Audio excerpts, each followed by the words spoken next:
3 acteurs, 3 sagas, 3 univers qui ne devaient jamais se croiser et qui ont fini dans le même film.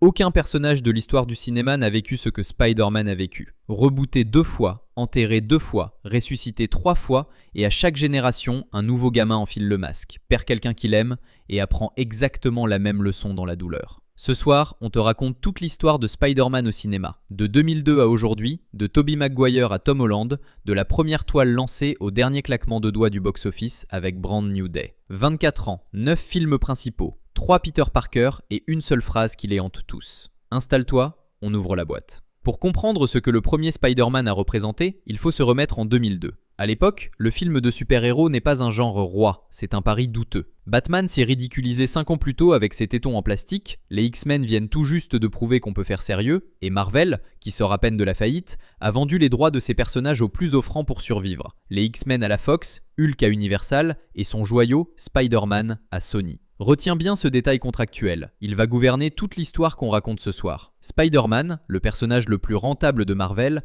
n'appartient pas à Marvel au cinéma, il appartient à Sony. Chaque reboot, chaque crise, chaque miracle des 20 prochaines années découle de ce papier signé dans les années de vache maigre. Et l'histoire de ce papier vaut le détour, parce que le film de 2002 est l'aboutissement d'un quart de siècle d'enfer juridique. Dès les années 80, les droits de l'araignée passent de main en main comme une patate chaude. Des producteurs de série Z les rachètent pour une bouchée de pain, des projets fauchés naissent et meurent, et dans les années 90, James Cameron en personne, tout auréolé de Terminator, écrit un traitement complet de Spider-Man, sombre, adulte, avec des grands studios qui s'entredéchirent en procès pour savoir à qui appartient quoi. Le personnage le plus populaire du comics américain est juridiquement infilmable pendant 20 ans. Quand la poussière retombe à la fin des années 90, Marvel, en pleine banqueroute, brade. La légende de l'industrie raconte que le studio a proposé à Sony les droits cinéma de la quasi-totalité de ses héros. Iron Man, Thor, Captain America, tout le catalogue, pour environ 25 millions de dollars. Et Sony a répondu, en substance, personne n'en a rien à faire de ces personnages, on ne veut que Spider-Man. Ils ont pris l'araignée seule, pour une fraction du prix. C'est, selon le point de vue, la meilleure ou la pire décision de l'histoire d'Hollywood. La meilleure parce que Spider-Man va rapporter des milliards à Sony. La pire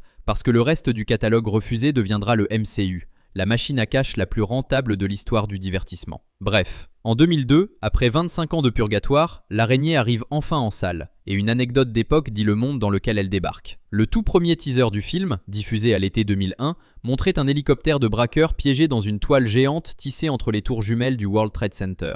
Après le 11 septembre, le teaser a été retiré en urgence et les tours effacées du film. Spider-Man, héros new-yorkais par essence, est sorti dans une ville en deuil qui avait besoin exactement de lui. Les scènes où les New-Yorkais balancent des débris sur le bouffon en criant que s'attaquer à l'un d'eux c'est s'attaquer à tous, ont pris en salle une résonance que personne n'avait écrite. Sony confie le bébé à Sam Raimi, un réalisateur de films d'horreur fauchés devenu culte, fan absolu du personnage depuis l'enfance, et Raimi fait le choix qui va tout définir. Prendre Spider-Man au sérieux. Pas au sérieux sombre et torturé, au sérieux sincère. Son film croit aux comics, à leur couleur, à leur naïveté, à leur cœur énorme. Et pour incarner Peter Parker, il choisit Tobey Maguire, un acteur au visage doux et aux yeux tristes, l'anti-star parfaite pour jouer le loser le plus aimé de la culture populaire. L'histoire, tout le monde la connaît, mais raconte-la comme si c'était la première fois. Parce qu'en 2002, c'était la première fois pour tout le monde. Peter Parker, lycéen invisible du Queens, orphelin élevé par son oncle Ben et sa tante May, amoureux transi de sa voisine Mary Jane Watson depuis l'enfance, souffre-douleur officielle de Flash Thompson, meilleur ami du fils de riche Harry Osborn. Et arrête-toi une seconde sur Mary Jane, parce que la version de Kirsten Dunst est plus fine que le souvenir qu'on en garde. Derrière la fille populaire du lycée, le film montre sans insister une gamine qui rentre chez elle sous les cris d'un père violent de l'autre côté de la clôture des Parker, et qui rêve de s'enfuir dans les paillettes comme Peter rêve de s'enfuir dans les toiles. 2 voisins, 2 évasions. Elle veut devenir actrice, elle finira serveuse avant d'y arriver, et sa trajectoire à elle, faite de mecs décevants et de rêves au rabais, est le contrepoids réaliste du conte de fées super-héroïque. Lors d'une sortie scolaire dans un laboratoire de génétique, une araignée génétiquement modifiée s'échappe de son enclos et pique Peter à la main. Le lendemain, Peter se réveille avec des abdos, une vue parfaite, la capacité de coller au mur et un sens du danger qui ralentit le temps. Et sa toute première idée, la plus humaine de toutes, gagner de l'argent avec. Un combat de catch clandestin, 3000 $ promis, un costume bricolé et le nom de scène que l'organisateur lui invente au micro, Spider-Man. Le combat lui-même est un petit bijou de comédie que les fans citent encore. 3 minutes dans une cage face à Bonesaw, une montagne de muscles jouée par une vraie légende du catch, chaise pliante comprise, et Peter qui découvre en direct que ses pouvoirs font de lui une arme de spectacle. C'est aussi dans cette période que le film installe le personnage comique le plus indéboulonnable de toute la saga, J. Jonah Jameson, rédacteur en chef du Daily Bugle, moustache carrée, cigare, débit de mitrailleuse, qui décide unilatéralement que Spider-Man est une menace publique et passe 3 films à le diffamer en une, tout en achetant les photos. À Peter Parker lui-même, embauché comme photographe pour immortaliser sa propre alter-ego diffamation. J.K. Simmons y est si parfait, si définitif, que 20 ans et 2 reboots plus tard, quand il a fallu recaster le personnage, personne n'a même essayé. Ils ont repris le même acteur.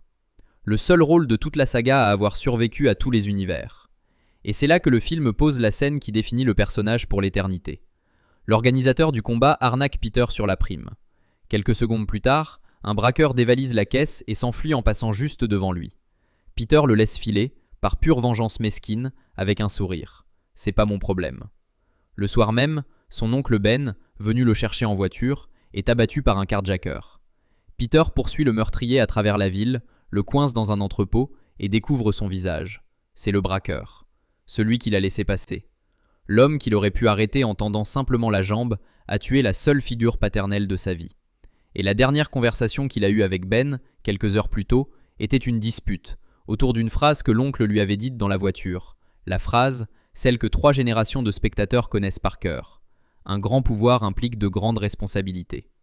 Voilà la machine à culpabilité qui propulse tout le personnage, et voilà pourquoi Spider-Man n'est pas un super-héros comme les autres. Batman venge ses parents, Superman honore les siens. Peter Parker, lui, expie. Chaque nuit de patrouille, chaque voyou arrêté, chaque rame de métro rattrapée est un remboursement d'une dette qui ne s'éteindra jamais, contractée le soir où il a choisi, une seule fois, de ne pas être responsable.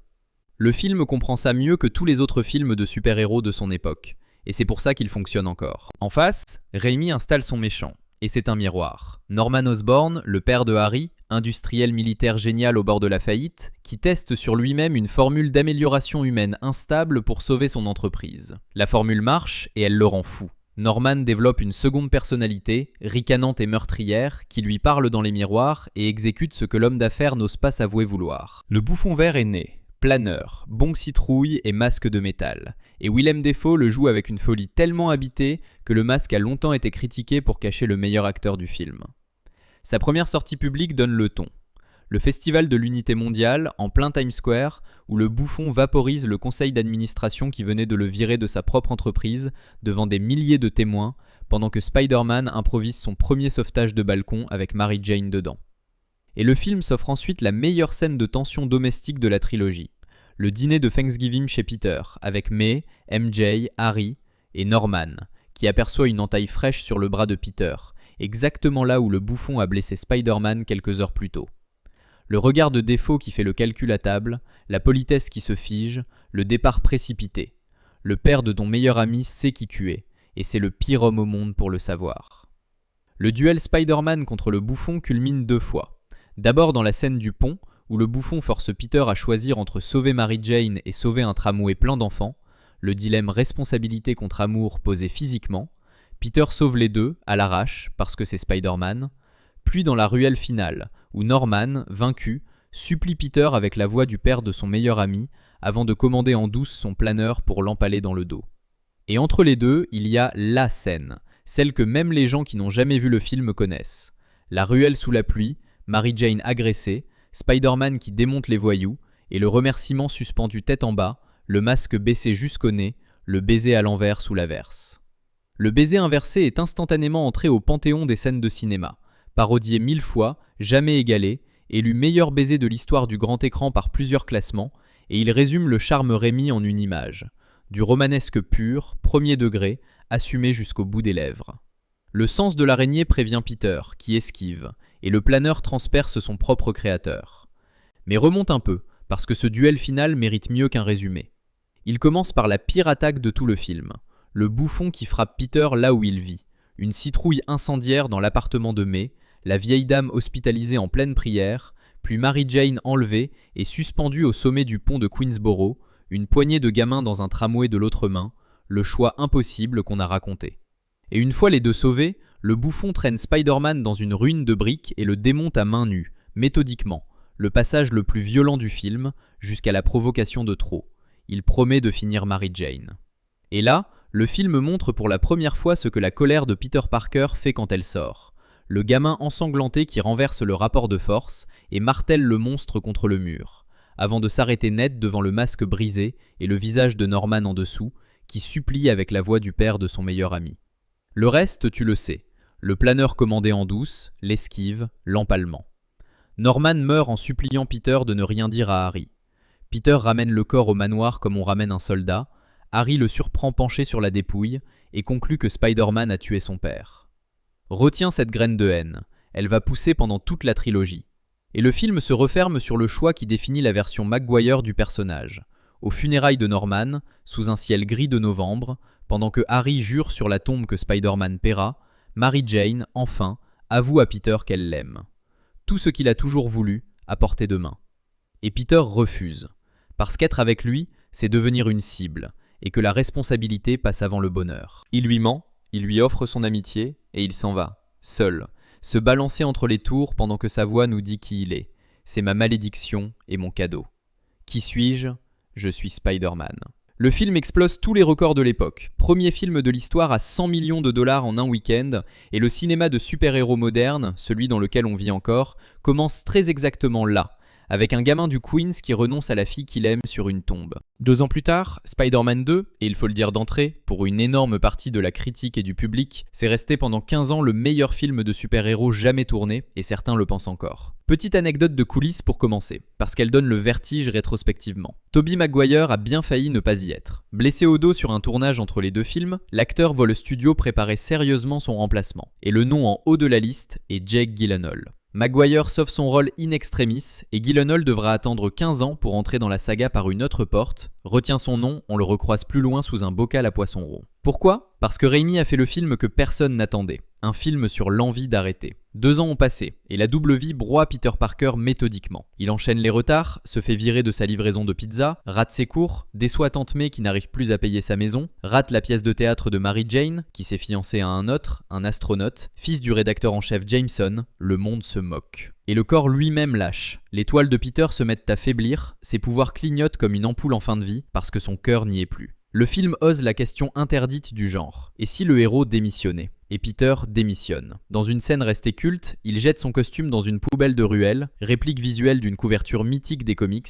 et redevient Peter Parker tout court. Et le film ose alors le montage le plus délicieusement absurde du genre. La nouvelle vie de Peter déroulée sur une chanson des années 60, gai comme un matin de printemps, le gamin qui marche dans la rue en souriant aux passants, qui réussit un contrôle, qui mange un hot dog, qui ose enfin dire bonjour, la parenthèse enchantée filmée comme une pub pour antidépresseurs, avec juste ce qu'il faut d'ironie pour qu'on sente le compte à rebours. Il remonte ses notes, il va voir la pièce de Mary Jane. Il est heureux. Et le film glisse dans ce bonheur la plus belle scène de dialogue de toute la trilogie. Tante May, en plein déménagement forcé, qui explique à Peter, sans savoir à qui elle parle vraiment, pourquoi le petit voisin est déçu de la disparition de Spider-Man. Il y a un héros en chacun de nous, dit-elle. Celui qui nous garde honnêtes, qui nous donne de la force, qui nous rend nobles, et qui nous permet, à la fin, de mourir avec fierté. Même si on doit parfois renoncer à la chose qu'on désire le plus, même à nos rêves. La vieille dame vient de redéfinir l'héroïsme comme un sacrifice ordinaire et de remettre, sans le savoir, son neveu au travail. Le film te laisse mariner dans ce bonheur coupable en montant, en parallèle, la menace qui grossit. Cette menace s'appelle Otto Octavius, et c'est peut-être le méchant le mieux écrit de la trilogie. Un physicien brillant, chaleureux, marié à une femme qu'il adore, mentor rêvé pour Peter,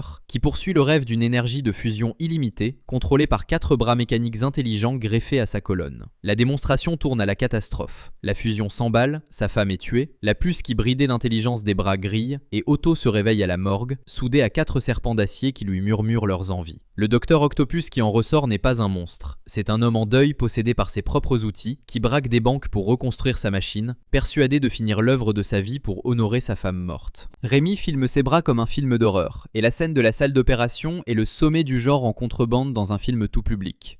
Les chirurgiens qui s'apprêtent à découper les harnais, une scie qui démarre, et les 4 bras qui se réveillent en mode défense, la caméra qui court au ras du sol avec les infirmières traînées hors champ, les griffes d'acier, les cris. Pas une goutte de sang à l'écran, et pourtant la séquence la plus terrifiante de la trilogie. L'ancien réalisateur d'Evil Dead qui s'offre 3 minutes de récréation. Alfred Molina joue la tragédie sous la menace. Le film culmine dans la scène du train, et si tu ne dois garder qu'une seule séquence de tout Claire Rémy, c'est celle-là.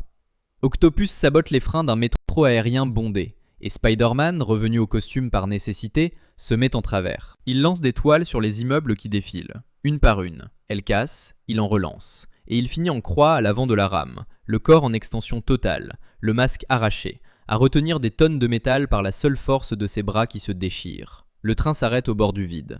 Peter s'évanouit, et les passagers le recueillent en le faisant passer au-dessus de leur tête, comme une civière humaine, et découvrent son visage. C'est un gosse. « Il est même pas plus vieux que mon fils », dit un passager. Et quand Octopus revient à la charge, tout le wagon, des vieux, des gamins, des costards, se met debout entre le monstre et le héros inconscient. Il faudra nous passer sur le corps. Cette scène est la thèse de tout le personnage. Spider-Man n'est pas aimé parce qu'il est fort. Il est aimé parce qu'il est l'un de nous. Et la ville le sait. La fin remet toutes les pièces en place. Harry, qui a vendu son âme à Octopus pour capturer Spider-Man, démasque son ennemi juré et découvre le visage de son meilleur ami. Le vertige absolu. L'homme qu'il a juré de tuer est celui qui dort chez lui à Noël. Otto, ramené à la raison par Peter qui lui rend son propre cours, l'intelligence est un privilège qui doit servir le bien de l'humanité, choisit de mourir en noyant sa machine. Je ne mourrai pas en monstre. Et donne au film sa dernière image de tragédie grecque.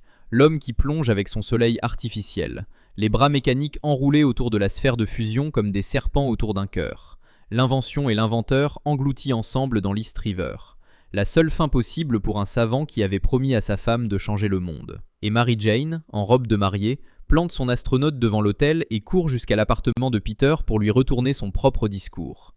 C'est pas à toi de décider si je prends le risque. Pour la première fois, Peter Parker a le droit d'être heureux et Spider-Man. Au passage, savoure le petit chemin comique du costume dans ce film. Jeté à la poubelle, récupéré par un éboueur qui vient le vendre à Jameson, accroché comme trophée dans le bureau du Bugle, puis mystérieusement disparu le jour où Spider-Man reprend du service, sous les hurlements du rédacteur en chef qui venait, 30 secondes plus tôt, d'admettre du bout des lèvres que ce type était peut-être un héros. Et la dernière image de la saga avant la tempête. Harry, seul dans le manoir, hanté, qui entend la voix de son père l'appeler depuis un miroir. Le reflet lui parle, lui reproche sa faiblesse, exige la vengeance. Et le film te laisse choisir ta lecture. Fantôme, folie héréditaire ou simple culpabilité qui a trouvé un visage. Harry hurle qu'il refuse, brise la glace d'un coup de poing, et découvre derrière les éclats le repère secret du bouffon, planeur et arsenal au complet, la preuve que son père était le monstre et l'héritage qu'il attend patiemment. Le fils qui casse un miroir et trouve une armurerie. Toute la psychologie de Spider-Man 3 tient dans ce plan. La bombe du troisième film est amorcée. Évidemment, ça ne va pas durer, parce qu'arrive Spider-Man 3, et là, il faut raconter les deux films en même temps, celui qu'on voit à l'écran et celui qui s'est joué en coulisses. À l'écran, Peter au sommet, la ville l'adore. Il s'apprête à demander Mary Jane en mariage et 3 menaces convergent. Harry, d'abord, la graine de haine plantée sur la tombe de Norman arrivée à maturité. Armé de l'arsenal découvert derrière le miroir, il attaque Peter en bouffon nouvelle génération, avant de perdre la mémoire dans la bagarre. Parenthèse d'amitié retrouvée douce et cruelle. Flint Marko, ensuite. Un évadé au grand cœur qui cambriole pour payer les soins de sa fille malade, tombe dans un accélérateur de particules expérimentales et devient l'homme sable, une créature de poussière indestructible. Sa scène de naissance est parfois citée comme la plus belle de tout Rémy. Un tas de sable dans l'aube qui essaie de redevenir un homme, une main qui se forme et s'effondre, un torse qui se soulève et coule, et l'obstination muette de la matière qui se reconstruit parce qu'au fond du tas, il y a le médaillon d'une petite fille, la seule chose que le sable refuse de lâcher.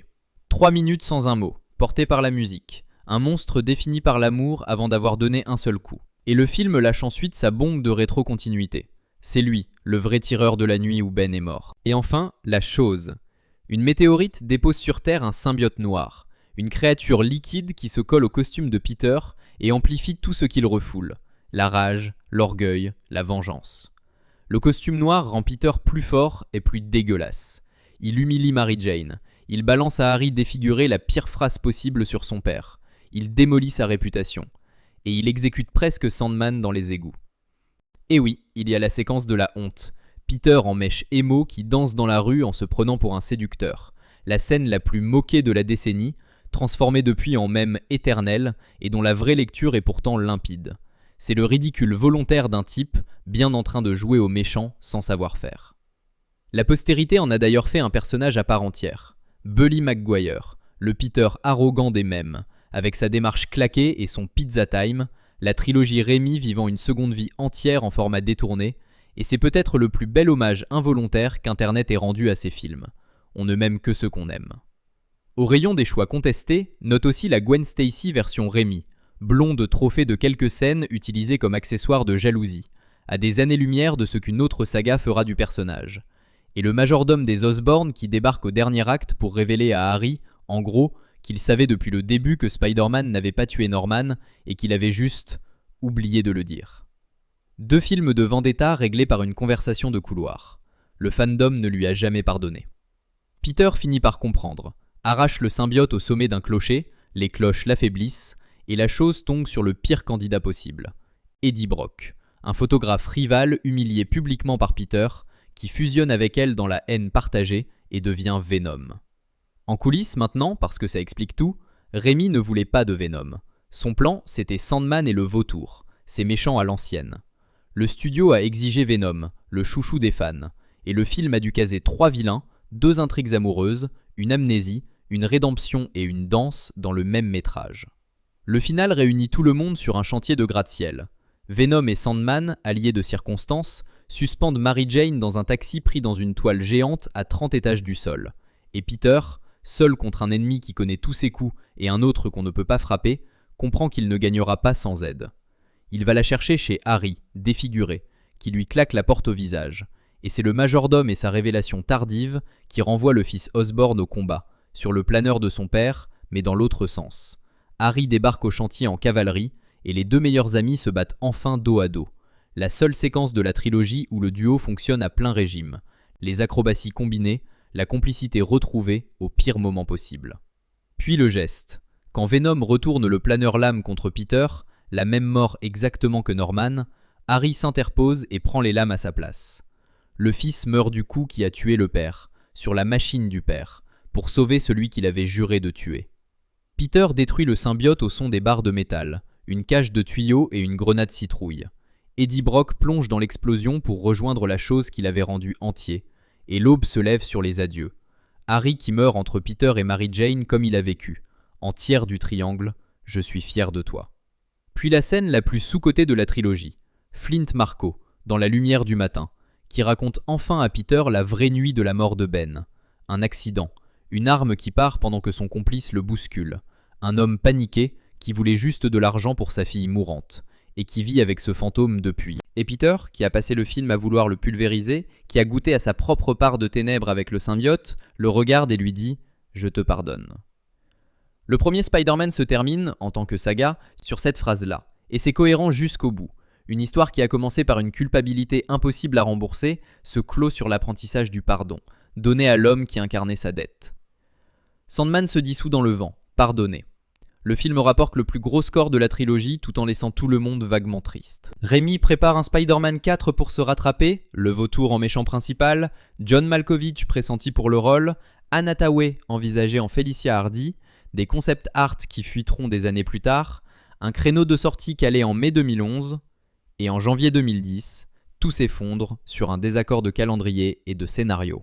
Raimi refuse de tourner un film auquel il ne croit pas pour tenir une date, et le studio refuse de bouger la date. Raimi part, Maguire avec lui, et Sony, plutôt que d'attendre, prend la décision qui va lancer la deuxième ère. Tout rebooter, immédiatement. Pourquoi immédiatement ? Retiens la vraie raison, elle est contractuelle. Si Sony arrête de produire des films Spider-Man, les droits retournent chez Marvel.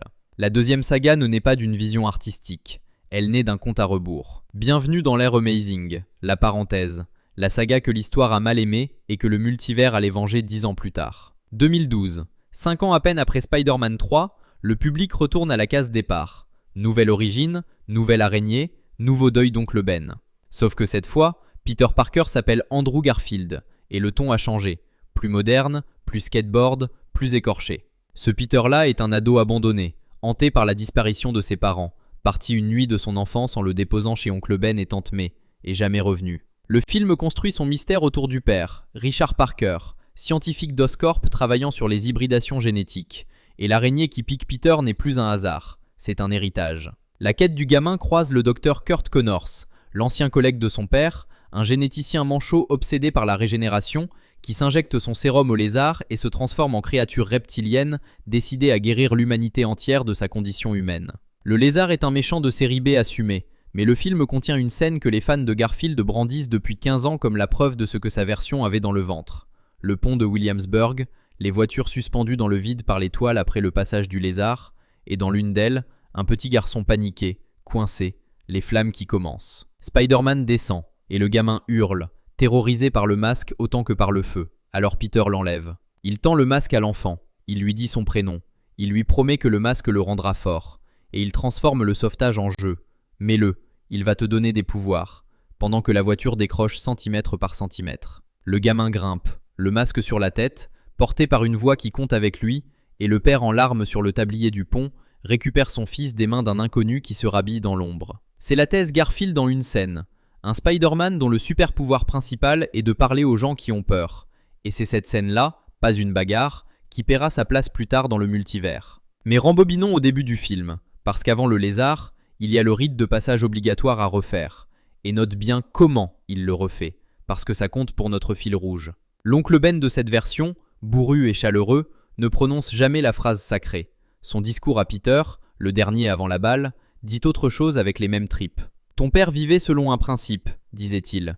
Si tu peux faire le bien pour quelqu'un, alors tu en as l'obligation morale. Pas le choix, la responsabilité. La même leçon, reformulée, transmise dans une dispute, et payée pareil. Peter laisse filer un braqueur de supérette par dépit, et le braqueur croise Ben quelques rues plus loin. Deuxième saga, deuxième version de la dette. Et le film ajoute sa propre pierre au mythe, avec la scène des grues, son écho assumé de la scène du train de Rémi. Spider-Man blessé, à bout de force, qui doit traverser Manhattan pour le duel final. Et les ouvriers de la ville, menés par un père dont il a sauvé le gamin sur le pont, qui alignent leurs grues dans l'axe de la 6e avenue pour lui offrir une autoroute aérienne.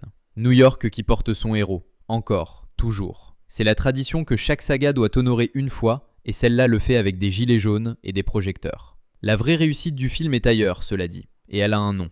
Gwen Stacy. Emma Stone et Andrew Garfield, en couple à l'écran comme à la ville, livrent la meilleure alchimie amoureuse de toutes les sagas Spider-Man et ce n'est même pas débattu.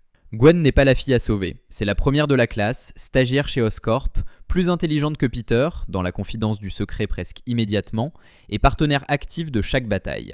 Son père, le capitaine de police George Stacy, chasse Spider-Man toute la première moitié du film avant de mourir à ses côtés en lui arrachant une promesse.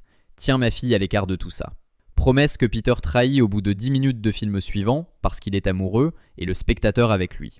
Garde cette promesse trahie en tête. Elle a un prix, et le cinéma de super-héros n'a jamais rien fait payer aussi cher. The Amazing Spider-Man 2, 2014, est un film étrange. Un sapin de Noël surchargé par les ambitions du studio, mais son ouverture règle enfin le mystère planté 2 ans plus tôt. Le dernier vol de Richard et Mary Parker, un jet privé, un assassin d'Oscorp infiltré à bord, et un père qui, pendant que l'avion tombe, s'accroche à son ordinateur pour téléverser sa dernière recherche, la vidéo testament que Peter décodera plus tard. On y apprend le vrai secret de famille. Les araignées d'Oscorp ont été conçues à partir de l'ADN de Richard lui-même, ce qui signifie que le sérum ne pouvait fonctionner pleinement que sur son propre sang. La morsure de Peter n'a jamais été un hasard. Elle était une serrure qui attendait sa clé, et par ricochet, le film scelle le destin de Harry. Le sang de Spider-Man ne peut pas le sauver, il ne pouvait sauver qu'un Parker. Sony rêve alors de son propre univers étendu façon Avengers, un film Sinister Six est annoncé, un spin-off Venom, et le film doit semer pour tout ce futur en même temps qu'il raconte son histoire. Il y a Electro, et son histoire mérite mieux que la caricature qu'on en garde. Max Dillon, ingénieur électricien chez Oscorp, l'homme le plus invisible de New York, celui dont personne ne retient le nom, qui fête son anniversaire seul avec une part de gâteau, et dont la seule interaction humaine mémorable est un sauvetage éclair par Spider-Man, qui lui lance en passant qu'il ait ses yeux et ses oreilles dans le quartier. Une politesse de héros pressé, et Max en fait une religion. Il se construit un monde imaginaire où Spider-Man est son meilleur ami. Le jour où une cuve d'anguille génétiquement modifiée le transforme en pile vivante, littéralement, son premier réflexe en errant dans Times Square est de chercher son ami sur les écrans géants, et quand la police tire et que Spider-Man, en essayant de désamorcer, capte l'attention que Max n'a jamais eue, l'idolâtrie s'inverse d'un coup en haine. Tu voulais être vu, Max. Tout New York te regarde enfin. Et c'est en monstre. Le fan devient l'ennemi par overdose d'invisibilité, et c'est le motif le plus moderne du film. Il y a Harry Osborn version gothique, mourant d'une maladie génétique héréditaire, persuadé que le sang de Spider-Man peut le sauver, et qui le demande à Peter, les deux faces du même refus. Peter dit non par prudence, le sang pourrait le tuer ou pire, mais pour Harry, entendre non de Spider-Man et de Peter Parker le même jour, c'est être abandonné 2 fois par la même personne sans le savoir. Il devient un bouffon famélique par ses propres moyens, et sa vengeance, à la tour de l'horloge, ne visera pas Spider-Man. Elle visera ceux qu'il aime.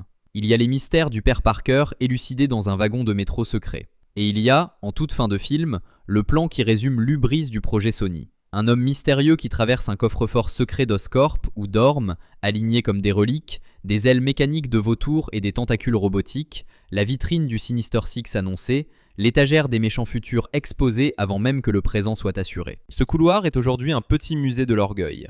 Rien de ce qu'il annonçait n'a jamais vu le jour. Trop de tout. Mais le film contient 10 minutes qui justifient son existence entière. Et tu sais lesquelles. La tour de l'horloge. Le film y arrive par le duel au sommet du réseau électrique. Électro surpuissant qui coupe la ville, vaincu par un plan concocté par Gwen elle-même. Surcharger ses circuits. L'ingénieuse qui bat l'ingénieur. Et c'est au moment précis de la victoire que Harry surgit sur le planeur, transformé, ricanant, et qu'il voit Gwen. Le bouffon qui comprend, en 1 seconde de regard, qui elle est pour Spider-Man. Gwen qui vient d'être acceptée à Oxford, qui a choisi elle-même de venir se battre, malgré Peter, malgré la promesse, malgré tout. La chute dans les rouages. Peter qui plonge, la toile qui file, qui s'étire à travers l'obscurité en forme de main tendue, et qui attrape Gwen au poignet une fraction de seconde après que sa tête a touché le sol. Le silence, ce petit bruit. Et Peter qui la remonte en lui répétant de respirer, qui lui parle comme si elle allait ouvrir les yeux, et qui comprend, lentement, devant nous, en temps réel. Le film ose ce que même les comics avaient mis des années à digérer. La mort de Gwen Stacy, l'échec fondateur du personnage, la toile qui arrive trop tard. Andrew Garfield joue cette scène comme on joue une scène d'accident réel. Et quoi qu'on pense du film autour, ces minutes-là sont parmi les plus dures jamais filmées dans le genre. Le deuxième Peter Parker vient d'apprendre la leçon à sa façon. Le premier a perdu un père en refusant la responsabilité, le deuxième perd son amour en refusant de choisir. 3 sagas, 3 formulations de la même phrase. Et il faut rendre justice à la toute fin du film, souvent oublié derrière le traumatisme. 5 mois passent, Spider-Man a disparu des rues, Peter passe ses journées sur la tombe de Gwen, et c'est le discours de fin d'études de Gwen elle-même, revu en vidéo, ces mots sur le temps qui est précieux, et l'espoir qu'on doit incarner même quand tout s'effondre, qui remet le gamin debout. Quand un nouveau braqueur en armure mécanique de rhinocéros terrorise la ville, et qu'un petit garçon en costume de Spider-Man se plante seul devant lui pour défier le monstre, Peter revient, se pose à côté du gamin, lui dit qu'il est le plus courageux des deux, et remonte au front. Le dernier plan de la saga Amazing est un masque qu'on renfile face à un canon. Personne ne savait alors que c'était un adieu. Et puis tout s'est écroulé, et cette fois pas à l'écran. Le film déçoit au box-office, le plus faible score de tous les Spider-Man.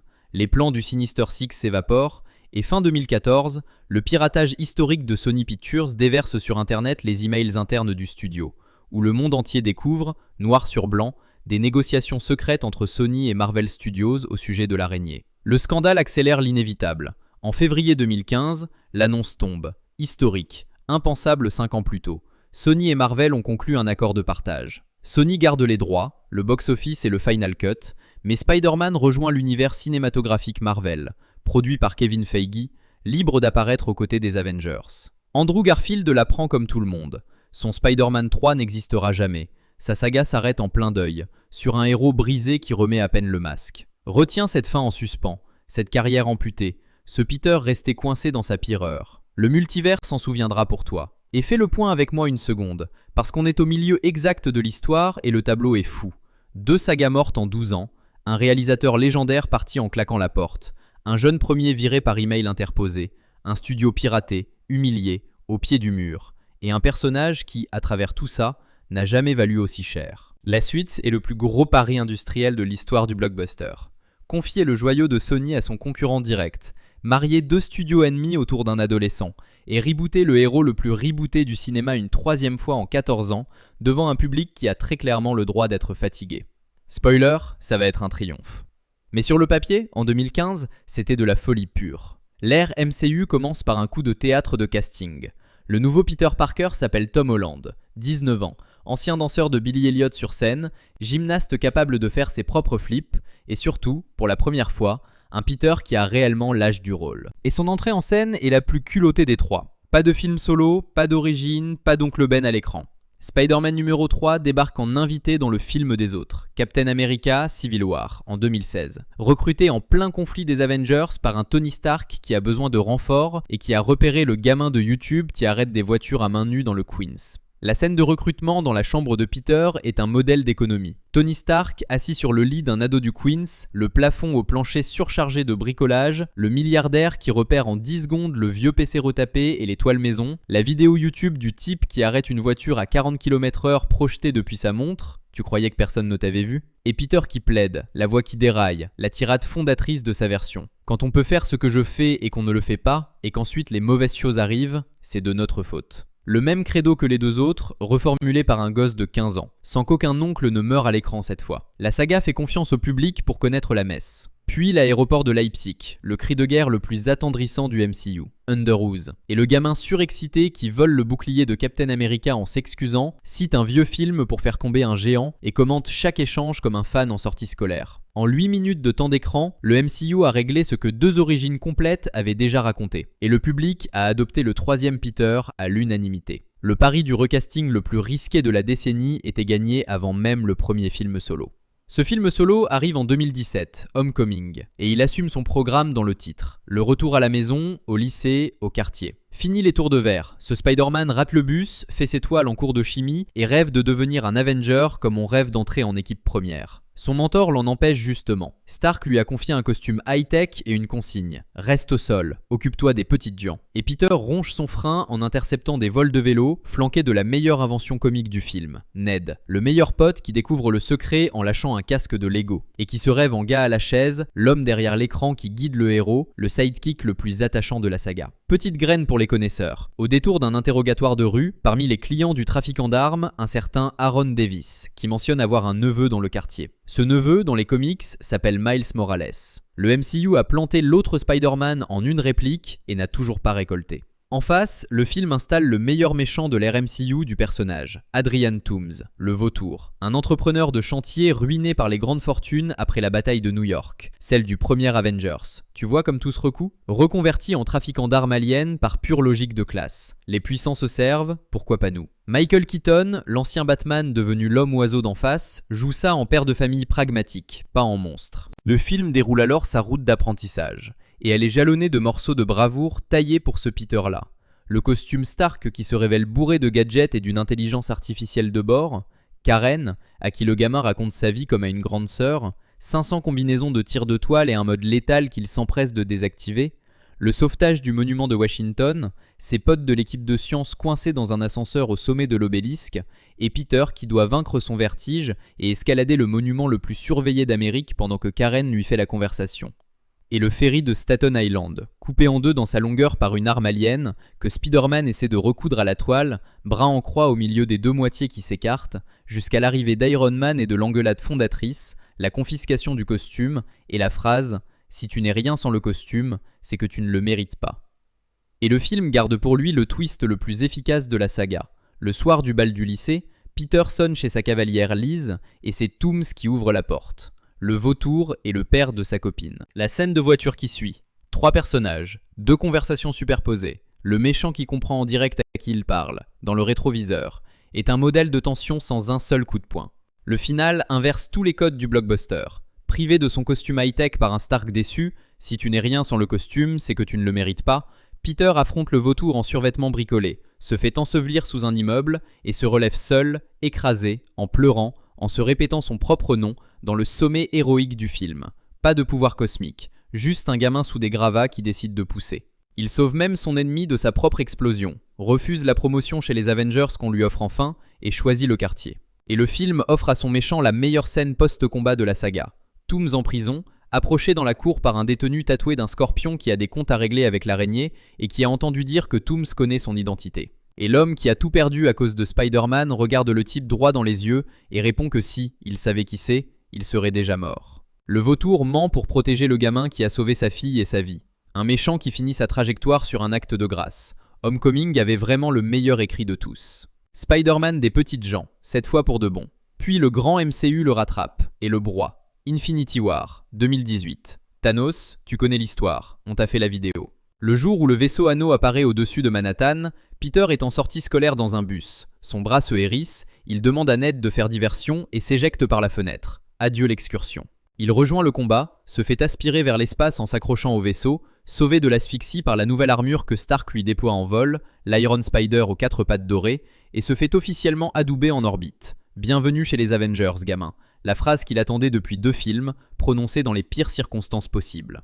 Peter suit Stark contre tous les ordres, se bat sur Titan, invente au passage le plan de sauvetage de Doctor Strange en citant un vieux film de science-fiction et fait partie de la moitié perdante. Sa mort est restée la mort du claquement de doigts. Son sens de l'araignée lui fait sentir sa propre dissolution avant les autres, et le gamin s'accroche à Stark en s'excusant. « Monsieur Stark, je me sens pas bien, je veux pas partir, s'il vous plaît. » Il s'excuse de mourir. Le fils de substitution s'éteint dans les bras du père de substitution, et des salles entières ont regardé Tony Stark rester seul dans la poussière de son gamin.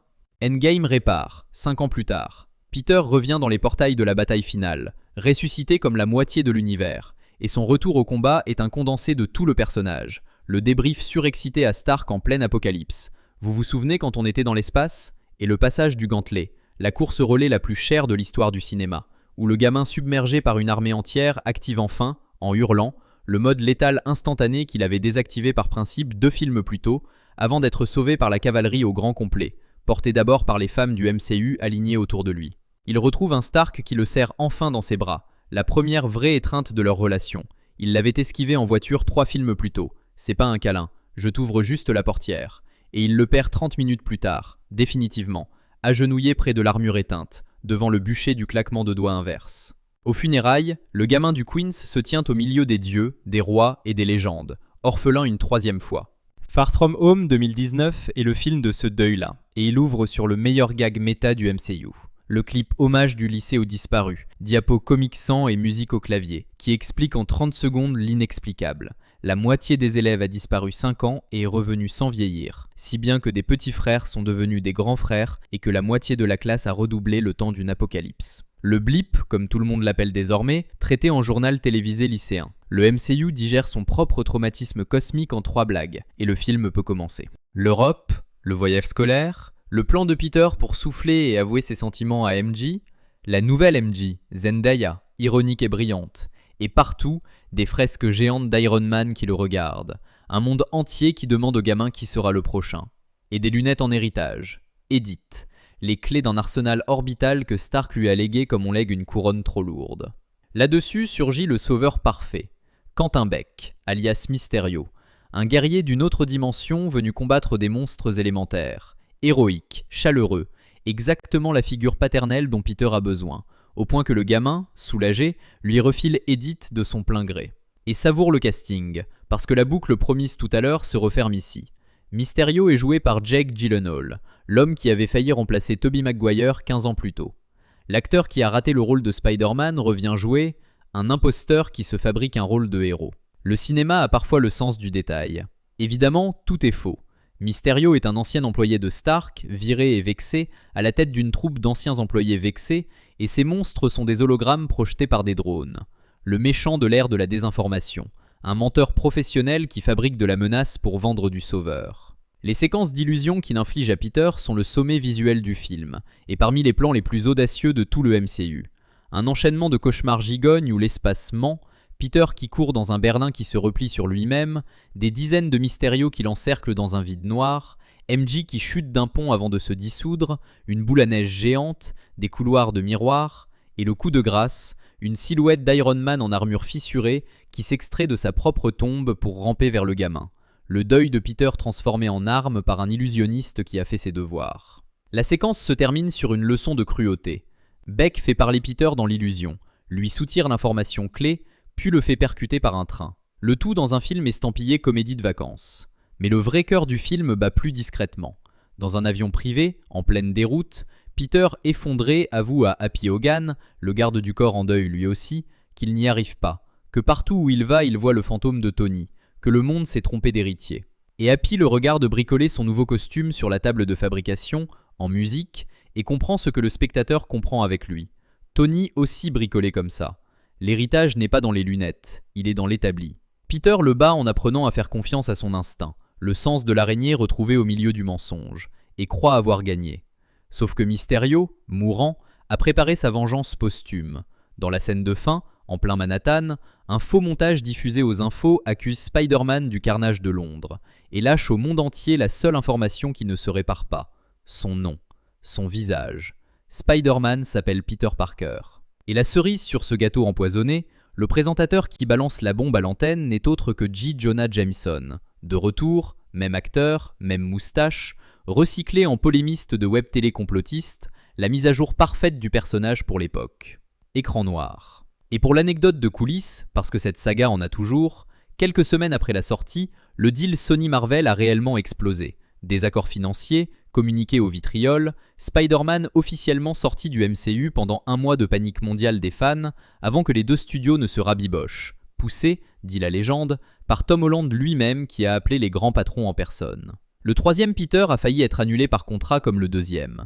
Cette saga ne connaît décidément qu'un seul vrai super-vilain, et il porte un costume 3 pièces. Et nous voilà à No Way Home, 2021, le film événement. La plus grosse sortie de l'ère post-pandémie, 1,9 milliard au box-office, et un phénomène avant même la première séance. Le jour de l'ouverture des préventes, les sites de billetterie se sont écroulés sous la demande, comme pour aucun film avant lui. Des files d'attente virtuelles de dizaines de milliers de personnes, des places revendues à des prix indécents, et dans les mois précédents, la plus grande chasse aux spoilers de l'histoire du cinéma. Chaque bande-annonce disséquée image par image, chaque silhouette floue analysée, et 2 acteurs sommés de mentir en interview pendant 1 an. On y revient. Surtout, le film qui a transformé 20 ans de chaos industriel en chef-d'œuvre de synthèse. Reprend la situation. Peter Parker, 17 ans, est l'homme le plus célèbre et le plus détesté du monde. Le film ouvre sur la panique en temps réel, la fuite dans les rues, l'appartement encerclé, l'interrogatoire fédéral de tout l'entourage. May, Happy, MJ et Ned cuisinaient tour à tour. Et la meilleure surprise d'ouverture du film. Un avocat en lunettes noires qui débarque dans la cuisine des Parker pour faire sauter les charges. Matt Murdock en personne. L'avocat aveugle de Hell's Kitchen, dont le réflexe surhumain pour intercepter une brique lancée par la fenêtre vend la mèche aux initiés. « Je suis un très bon avocat », sourit-il. Et les salles ont explosé une première fois avant même le premier portail.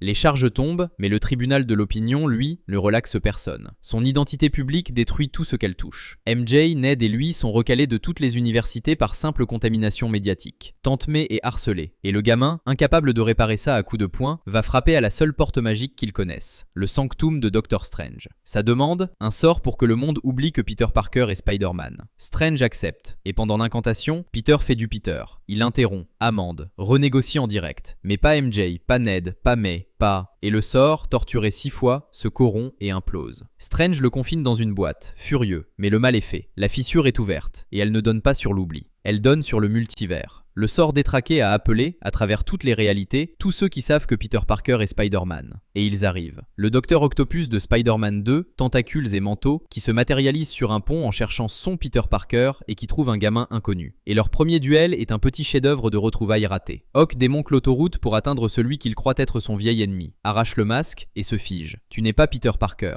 Pendant que ses tentacules, en mordant dans le nouveau costume, absorbent la nanotechnologie de Stark et passent sous le contrôle du gamin. Le méchant de 2004 neutralisé par 20 ans de progrès en armement, vexé comme un maître d'échecs battu par un téléphone. Le bouffon vert de 2002, Willem Dafoe, dont on reparle dans 1 minute. Electro, ressorti de sa dimension et ravi du surclassement. Le lézard, l'homme sable. 5 méchants de 2 sagas mortes, recrachés dans la 3e. Chacun arraché à sa réalité quelques instants avant sa propre mort. Et c'est là que le film abat sa vraie carte, celle qui le fait passer du fanservice au film moral. Strange veut simplement les renvoyer chez eux, c'est-à-dire les renvoyer mourir. Leur destin, pas notre problème. Et Tante May dit non. Mais, le cœur moral de cette version, refuse qu'on expédie des hommes malades à l'abattoir quand on peut les soigner. Alors Peter vole la boîte du sort à Strange, dans une course-poursuite à travers la dimension miroir qui humilie poliment le sorcier. Piégé dans un univers de fractal où la magie fait la loi, le gamin gagne quand même, en calculant. L'étoile, la géométrie, une architecture de câbles tissés dans l'espace courbe qui ligote le sorcier suprême à son propre paysage,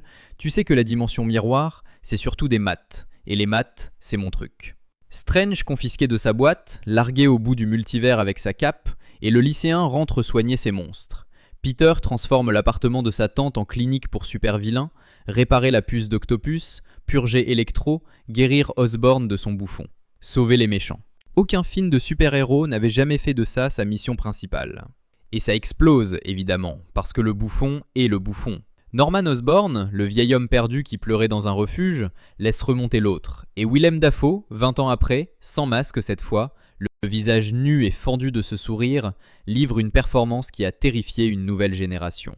Le retournement a lieu dans l'appartement clinique, et la bascule est une réplique glissée à l'oreille de Peter pendant que tout part en vrille. Norman se redresse, la voix change de registre, et le bouffon explique au gamin que sa faiblesse, c'est la morale, qu'elle l'étrangle, et qu'on va y remédier. Le combat qui suit est le plus brutal de la saga. 2 corps qui traversent les étages d'un immeuble, un Peter transformé en projectile, et une leçon de terreur. Ce vieux monsieur amaigri encaisse et rend chaque coup, parce que la force du bouffon a toujours été à la hauteur de celle de Spider-Man, et que celui-là a 20 ans de haine d'avance. Le bouffon sabote la clinique, retourne les vilains, fait exploser l'immeuble, et poignarde May dans le dos, en plein milieu de sa leçon. Parce que oui, c'est May dans cette saga qui prononce la phrase. Mourante contre une ambulance, persuadée d'avoir bien agi, elle offre à son neveu l'héritage que les 2 autres Peter ont reçu de leur oncle. Un grand pouvoir implique de grandes responsabilités. Puis elle meurt dans ses bras, et le 3e Peter rejoint enfin, au pire moment possible, la confrérie du deuil fondateur. Le film a gardé Oncle Ben hors champ pendant 3 films pour frapper ici.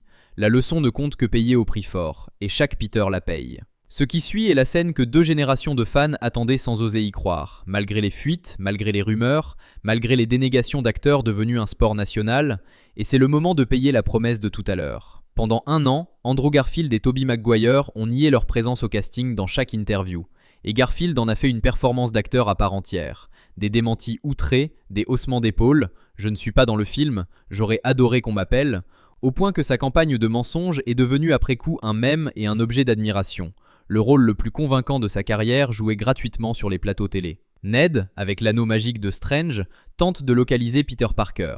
Un portail s'ouvre. Et c'est Andrew Garfield qui en sort. Puis un 2e portail et Tobey Maguire. Les salles de cinéma du monde entier ont hurlé, filmé, pleuré, applaudi debout. Et les vidéos de réaction de salle sont devenues un genre YouTube à part entière. Mais le génie du film n'est pas l'apparition, c'est ce qu'il en fait. Les 3 Peter ne sont pas là pour un défilé, ils sont là pour une thérapie de groupe. Le Peter de Maguire, l'aîné, apaisé, qui a fait la paix avec sa route et qui materne les 2 autres. Le Peter de Garfield, l'écorché, resté coincé dans la nuit de la tour de l'horloge, qui avoue être devenu plus sombre, avoir arrêté de retenir ses coups, et qui se traite lui-même de moins bon des 3 avec ce sourire qui fait mal. Et le petit dernier, en deuil frais, qui veut envoyer le bouffon en enfer. Les scènes de laboratoire entre les 3, pendant qu'ils cuisinent les antidotes dans la classe de sciences du lycée, sont le cœur tendre du film, un concentré de fraternité absurde.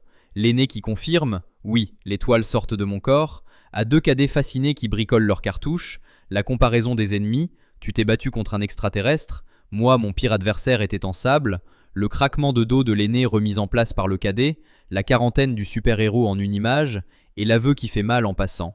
Le meilleur ami mort dans les bras du Peter de Maguire, la trajectoire Harry résumée pour ceux qui avaient oublié le prix. Proie solitude qui découvrent qu'elles ne sont plus seules. La seule conversation au monde que chacun d'eux attendait sans le savoir. La bataille finale, sur la Statue de la Liberté en travaux, boucle toutes les boucles à la fois, et pose d'abord son décor comme un symbole assumé. La statue en cours de rénovation porte un échafaudage géant en forme de bouclier de Captain America, l'Amérique en chantier, et c'est là-dessus que 3 générations de Spider-Man convoquent leurs ennemis avec le sort en appât. Le combat lui-même est un festival de coordination à prise en direct.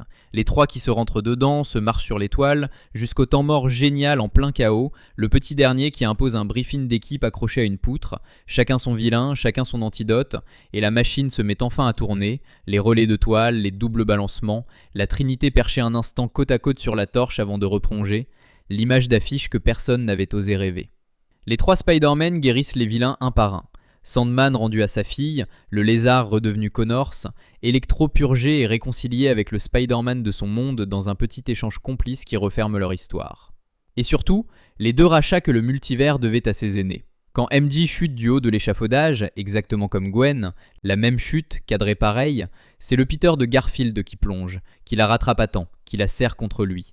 Et le visage d'Andrew Garfield à cet instant, la douleur et la délivrance en même temps, achève l'arc que Sony avait amputé en 2015. Le 2e Peter rattrape enfin quelqu'un. Et quand le bouffon, démasqué, pousse le petit dernier à bout, quand Peter Holland, fou de rage, s'apprête à empaler Osborn avec son propre planeur, la vengeance intégrale, c'est le Peter de Maguire qui s'interpose, qui prend la lame destinée à Norman dans son propre dos, 20 ans après avoir esquivé la même, et qui sauve à la fois le vieil ennemi et l'âme de son cadet. Le sérum guérit Norman. Le vieil homme regarde ce qu'il a fait avec ses yeux à lui. Fin de la plus vieille malédiction de la saga. Et avant le grand effacement, le film s'accorde la douceur des adieux. Les portails qui se rouvrent un à un pour renvoyer chacun chez soi, guéri, vivant, chargé d'un futur qu'il n'aurait pas dû avoir. Octopus qui repart en saluant le gamin d'un sourire de mentor, et les deux aînés qui étreignent le petit dernier, en sachant très bien, eux, ce qu'il attend de l'autre côté du sort. Tobey qui a pris un coup de couteau pour la deuxième fois de sa carrière et qui en rigole, Andrew qui remercie son cadet de l'avoir aidé à se pardonner. Trois hommes qui se quittent en se connaissant depuis 2 heures et depuis toujours. Reste le prix. Le sort brisé continue de fissurer le multivers. Des silhouettes sans nombre se pressent aux déchirures du ciel. Et il n'existe qu'un seul correctif assez puissant. Un sort neuf, total, qui efface Peter Parker de toutes les mémoires. Pas Spider-Man.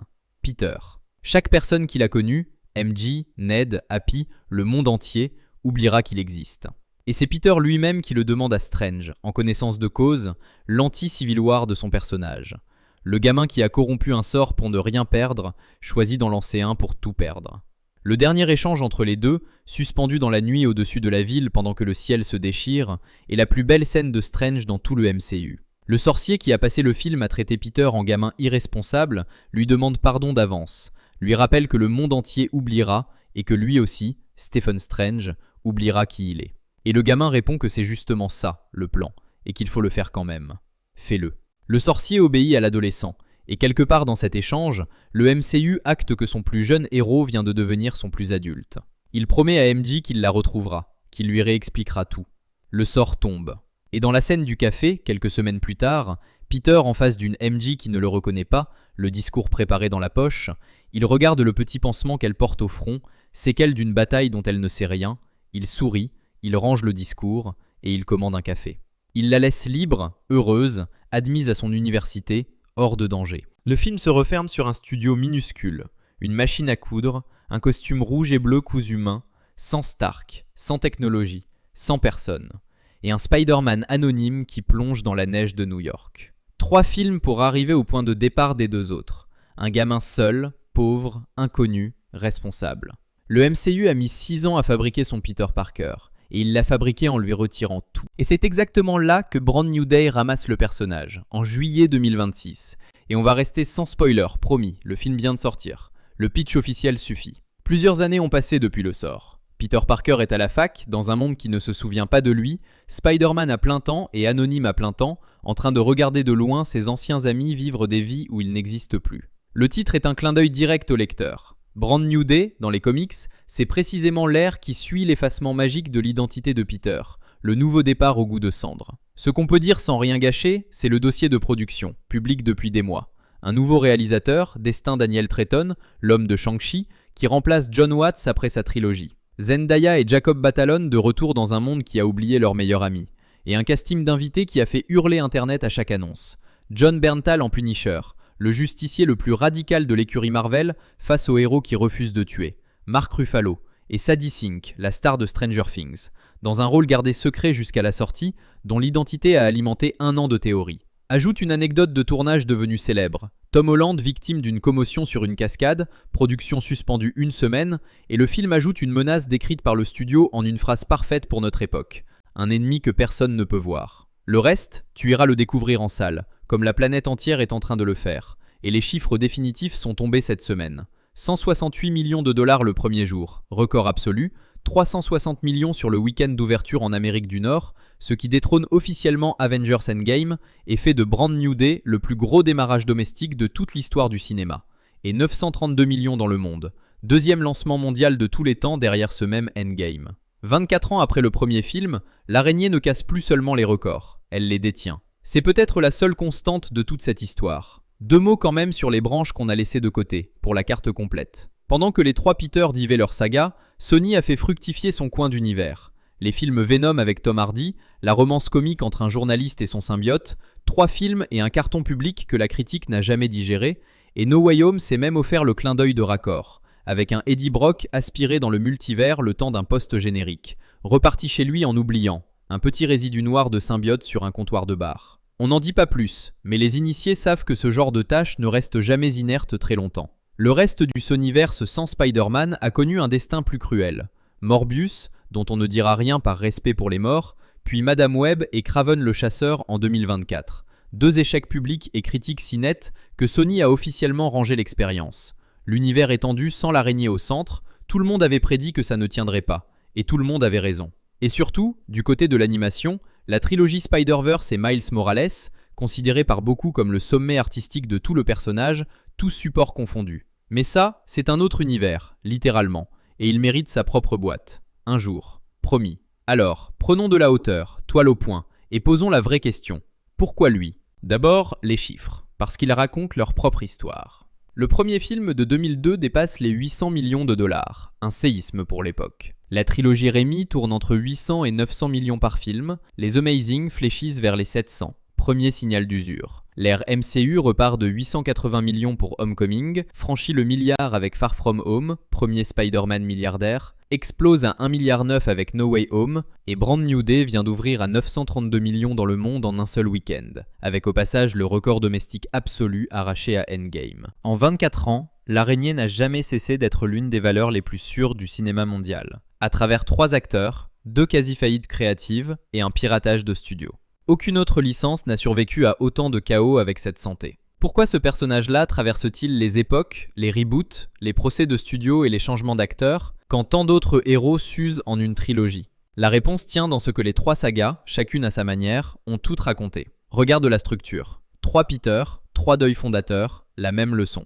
Le premier perd son père de substitution pour avoir refusé, une seule fois, d'être responsable. La leçon lui entre par la culpabilité. Le deuxième perd la femme qu'il aime pour n'avoir pas su choisir entre la promesse et le désir. La leçon lui entre par l'échec. Le troisième perd sa mère de substitution au moment exact où elle lui transmet la phrase. La leçon lui entre par l'héritage. 3 chemins, une seule destination. Et c'est pour ça que la phrase « un grand pouvoir implique de grandes responsabilités » est devenue plus célèbre que les films eux-mêmes. Elle n'est pas un slogan, elle est un péage. Aucun Peter Parker n'a le droit de devenir Spider-Man sans l'avoir payé en chair. Et il y a l'autre secret, le plus simple. Spider-Man est le seul super-héros dont les problèmes sont les tiens. Superman cache une planète, Batman gère un empire, Peter Parker n'arrive pas à payer son loyer. Il rate ses rendez-vous, déçoit les gens qu'il aime, se fait engueuler par son patron et sauve le monde entre 2 devoirs à rendre. Le masque intégral, au passage, n'est pas un détail. N'importe qui peut être dessous, n'importe quelle couleur, n'importe quel quartier, n'importe quel gamin. C'est le costume le plus démocratique de la culture populaire, et chaque génération peut se glisser dedans.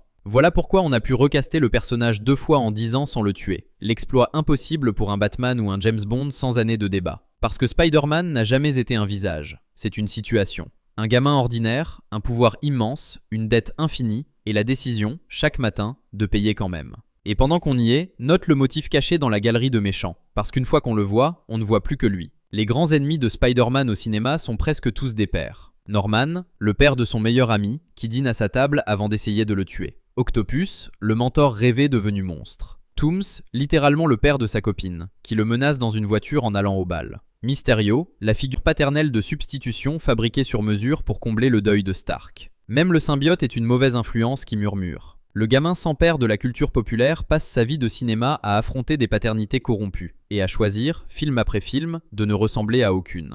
Ben gagne à la fin de chaque film, voilà la vérité, et il est mort avant la première demi-heure de la saga. Remarque aussi comme chaque saga est un miroir de son époque. C'est ce qui rend la relecture intégrale si intéressante. La trilogie Raimi est un produit de l'Amérique post-11 septembre. Sincère, romantique, communautaire, avec ses New-Yorkais qui font bloc et son héroïsme premier degré, le cinéma d'un pays qui avait besoin de croire à la bonté. Les Amazing sont des enfants de leur décennie à eux. L'ère des héros ténébreux à mèche, des secrets de famille et des romances contrariées, un Peter skater et écorché pour la génération qui sortait des sagas ados. L'ère MCU est celle du monde connecté. Un Peter youtubeur, un costume à interface, des méchants nés de la précarité et de la désinformation, et un héros défini par son insertion dans un réseau, les Avengers, comme sa génération l'est par les siens. Et Brand New Day ouvre l'ère d'après. Un héros anonyme dans un monde saturé d'images, effacé des mémoires à l'heure où tout le monde se bat pour exister en ligne. Même personnage, 4 photographies de l'Amérique. C'est aussi ça, tenir 24 ans. Et note enfin ce que No Way Home a changé rétroactivement, parce que c'est le plus beau cadeau fait aux anciennes sagas. Elles ne sont plus des versions concurrentes, elles sont canoniquement le même multivers. Le Peter de Raimi a continué sa vie après Spider-Man 3. On sait désormais qu'il est resté avec MJ, qu'il a vieilli en héros de quartier, que son histoire ne s'est jamais arrêtée. Le Peter de Garfield est reparti dans son monde délesté d'une partie de sa nuit, avec quelqu'un de rattrapé au compteur pour compenser celle qu'il a perdue. Les fins amputées, les suites annulées, les carrières fauchées, le multivers a transformé tous les accidents industriels de la saga en destins parallèles officiels. Aucune autre licence n'a jamais réparé son propre passé comme ça. Un dernier mot sur l'empreinte, parce qu'elle dépasse largement les salles. La phrase de Ben est entrée dans le langage courant au point d'être citée dans des tribunaux, des cours de philo et des débats parlementaires. Le même des Spider-Man qui se pointent mutuellement du doigt. Issu d'un vieux dessin animé des années 60, est devenu le hiéroglyphe universel du quiproquo, recréé en photo par les 3 acteurs eux-mêmes, et le baiser inversé, la danse de Bully Maguire, le « je suis un très bon avocat » et le « pizza time » appartiennent désormais au folklore d'internet autant qu'au film. Peu de licences peuvent en dire autant. Spider-Man n'est pas seulement une saga qu'on regarde, c'est une langue que tout le monde parle. Et puisqu'on parle d'héritage, amuse-toi avec les seconds rôles, parce que leur évolution raconte l'époque aussi bien que les héros. Prends Flash Thompson. En 2002, c'est la brute de lycée à l'ancienne, blouson et poings serrés, qui se fait humilier en un échange dans le couloir. Dans Amazing, c'est déjà plus fin, une brute qui s'avère capable de douceur. Le type qui affiche l'humiliation de Peter sur les casiers, puis le prend dans ses bras à la mort de son oncle. Et dans le MCU, la mise à jour est totale. Flash n'est plus une armoire, c'est un gosse de riche insupportable sur les réseaux. Un troll de première classe dont la vanne préférée est d'appeler Peter le Penis Parker, et dont le secret est d'être le plus grand fan de Spider-Man au monde sans savoir qu'il harcèle son idole. 3 décennies de harcèlement scolaire résumées en un personnage. Prends les tantes May, Rosemary Harris chez Rémi, grand-mère de contes de fées, prière au chevet et sagesse en tablier, l'incarnation du foyer qu'on protège. Sally Field chez Amazing, infirmière de nuit épuisée qui enchaîne les gardes et lave les blessures de son neveu sans poser les questions dont elle devine les réponses, la May la plus réaliste, et Marisa Tomei chez Marvel, la May jeune, drôle, activiste de quartier, la première à découvrir le secret de Peter en pleine incrédulité hurlée et la seule à mourir à l'écran, en léguant la phrase. 3 May, 3 idées de la famille, une seule fonction, être la boussole. Et côté cœur, chaque saga a sa signature. La fille d'à côté inaccessible chez Rémi, la partenaire intellectuelle égale et condamnée chez Amazing, et chez Marvel, une MJ qui n'est même plus Mary Jane. Michelle Jones, sarcastique, lucide, qui a deviné le secret toute seule et dont la relation avec Peter est la plus égalitaire des 3, jusqu'au sacrifice final qui la protège en l'effaçant. Même les cases obligatoires du mythe, le tyran, la tante, l'amoureuse, sont des instantanés de leur décennie. Un mot sur la musique, parce que les fans les plus attentifs savent qu'elle raconte sa propre histoire. Le thème de Danny Elfman pour la trilogie Rémi, cuivres héroïques et chœurs gothiques, est devenu le son du personnage, la fanfare que tout le monde fredonne sans savoir la nommer. Les reboots l'ont soigneusement évité. James Horner puis Hans Zimmer chez Amazing, Michael Giacchino chez Marvel avec son propre thème devenu culte à son tour, chaque ère refusant d'emprunter la voix de la précédente. Et puis No Way Home a compris ce qu'il avait dans les mains. Quand les portails s'ouvrent dans le final, quand les 3 Spider-Man plongent ensemble dans la bataille, la musique de Giacchino laisse passer, l'espace de quelques mesures, le vieux thème d'Elfman. Et 20 ans de cinéma se serrent la main dans une salle qui hurle. Le meilleur fanservice du film n'est pas un caméo, c'est un accord. Et regarde le chemin technique parcouru. Parce que 24 ans de Spider-Man, c'est aussi un documentaire involontaire sur l'évolution des effets spéciaux. En 2002, le Spider-Man numérique qui se balance entre les immeubles a la physique d'un pantin en caoutchouc, moqué dès l'époque. Et Raimi compense avec du concret, des cascadeurs, des décors réels. Le train de SM2 tournait pour de vrai sur une rame construite. L'ère Amazing fait de l'authenticité un argument marketing. Garfield, sportif, exécute un maximum de figures lui-même. Les toiles redeviennent des câbles réels dans la moitié des plans. Et les plans subjectifs de balancement, caméra embarquée dans la chute, restent les plus immersifs de la saga. Le MCU inverse la logique, assumant le tout numérique spectaculaire, avec un ancien danseur en tête d'affiche qui fait ses propres flips sur le plateau entre 2 doublures numériques. Mets les 3 balancements côte à côte. 2002, 2012, aujourd'hui, et tu as l'histoire abrégée des blockbusters modernes en 3 toiles. Dernier salut, le plus important, Stan Lee. Le co-créateur du personnage a traversé toutes les ères en caméo. Le vendeur de hot dog qui sauve une petite fille dans le premier Raimi, l'homme qui tire une dame hors des débris, et surtout le bibliothécaire au casque audio de The Amazing Spider-Man, qui range ses livres en musique pendant que Spider-Man et le lézard démolissent la bibliothèque dans son dos. Le caméo unanimement élu meilleur de tous. Sa mort en 2018 fait de No Way Home le premier film Spider-Man sans lui, et le générique le salue. L'homme qui répétait que le lecteur devait pouvoir s'imaginer sous le masque a eu le temps de voir 3 générations le faire. Et pour les archéologues, un détour par le cimetière des films fantômes. Parce que l'histoire de Spider-Man au cinéma est aussi celle des Spider-Man qui n'ont jamais existé. Le Spider-Man de James Cameron d'abord, le plus mythique. Un traitement étrit dans les années 90, plus adulte, plus cru, avec Electro et Sandman en méchants, et une idée que Cameron défendait bec et ongles, des lanceurs de toiles organiques, sortis du corps de Peter plutôt que fabriqués. Le film est mort dans les procès, mais l'idée a survécu. Raimi l'a reprise, et c'est pour ça que le Peter de Maguire tisse naturellement quand les deux autres bricolent des cartouches. Le seul héritage à l'écran d'un blockbuster qui n'a jamais tourné une image. Le Spider-Man 4 de Raimi ensuite, son vautour Malkovich et sa Felicia Hardy, enterrés en 2010. The Amazing Spider-Man 3, promis, daté, avec un plan sur plusieurs films autour du mystère des parents, annulé en plein élan par le deal Marvel. Et le Sinister Six d'Amazing, le film de méchant dont le réalisateur était déjà engagé et le scénario en cours, dissous dans le naufrage. 4 films fantômes, 4 embranchements d'un multivers bien réel celui-là, celui des studios. Chaque Spider-Man qu'on a vu existe sur les ruines d'un Spider-Man qu'on ne verra jamais. Et quelque part, c'est le personnage parfait pour ça, lui dont toute la mythologie moderne repose sur les vies parallèles et les chemins non pris. Un mot enfin pour le personnage qui n'a jamais changé d'acteur. New York. Aucun héros n'est aussi indissociable de sa ville. Pas même Batman, dont Gotham est une invention. Spider-Man patrouille de vraies rues, et chaque saga a filmé son New York à elle. Chez Raimi, la ville est un cœur antique. Elle jette des débris sur le bouffon depuis le pont, elle fait la chaîne humaine dans le train, elle protège le héros évanoui comme une famille élargie. La New York solidaire de l'après-11 septembre. Chez Amazing, la ville rend l'appareil en gilet jaune. Les grues alignées d'un père reconnaissant, plus intime, un service rendu entre voisins. Dans le MCU, New York devient un quartier avant d'être une skyline. Le Queens des bodegas, du lycée de sciences, du vendeur de sandwich, l'échelle humaine dont un héros ado a besoin. Et l'ironie de No Way Home est de faire de son monument le plus universel, la Statue de la Liberté, l'arène du duel final entre 3 gamins du même quartier multiversel. Le balancement entre les tours n'est pas un moyen de transport, c'est une déclaration d'amour en géométrie. Et c'est aussi pour ça que le personnage résiste à tout. Tant qu'il y aura une ville en dessous, il y aura quelqu'un pour s'y balancer. Et c'est No Way Home qui a signé la démonstration finale.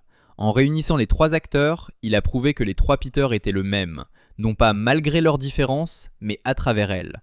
3 variations du même serment. Le multivers, gadget marketing partout ailleurs, est devenu ici un outil de vérité. La preuve par 3. Puisque le débat est éternel, posons-le proprement, chacun son royaume.